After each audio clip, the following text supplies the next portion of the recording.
அஸ்ஸலாமு அலைக்கும். ஒரு குட்டி மினி விலாக் பார்த்துடலாமா? இன்னைக்கு எங்க வீட்ல வந்து எலும்பு உருளைக்கிழங்கு போட்ட காரக்குழம்பு. இதோட டேஸ்ட்டே வந்து நல்ல ஒரு டிஃப்ரெண்ட்டாவே இருக்கும். மேக்ஸிமம் வந்து முஸ்லீம் வீட்லலாம் வந்து இது அதிகமா செய்வாங்க.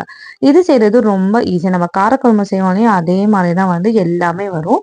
நம்ம வந்து காய்கறி சேர்க்கிற பதிலா வந்து இதுல எலும்பும் செய்வோம். இதோட காம்பினேஷன் வந்து எலும்பு சேர்க்கும்போது உருளைக்கிழங்கு, முருங்கைக்காய் இல்லைன்னா மாங்காய் கூட சேர்ந்தா டேஸ்ட் வந்து ரொம்ப சூப்பராவே இருக்கும். இப்ப நான் எல்லாமே வதக்கி புளிலாம் ஊத்தி குக்கர்ல வந்து இப்போ ஒரு 2, 3 விசில் விட்டோம்னா வந்து நம்மளோட குழம்பு ரெடி ஆயிடும். தாளிப்பு கிளிப்பு எதுவுமே இல்ல. எல்லாமே ஒண்ணா பண்ணிடலாம். இன்னொரு சைடு வந்து நான் பன்னீர் வந்து செய்றதுக்காக வந்து பால் வந்து காய வச்சிருந்தேன்.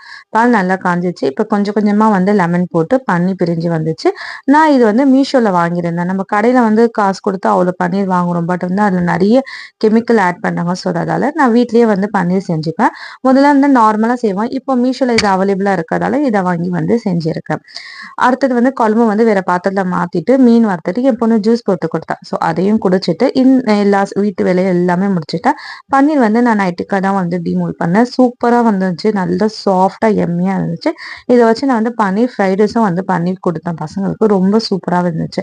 நீங்களும் வந்து கடையில இப்படி இந்த மாதிரி வந்து பன்னீர்லாம் வாங்குவீங்கன்னா கண்டிப்பா வந்து அதை தவிர்த்துட்டு இந்த மாதிரி வீட்லயே செஞ்சு பழகிக்கோங்க. தேங்க்ஸ் ஃபார் வாட்சிங்.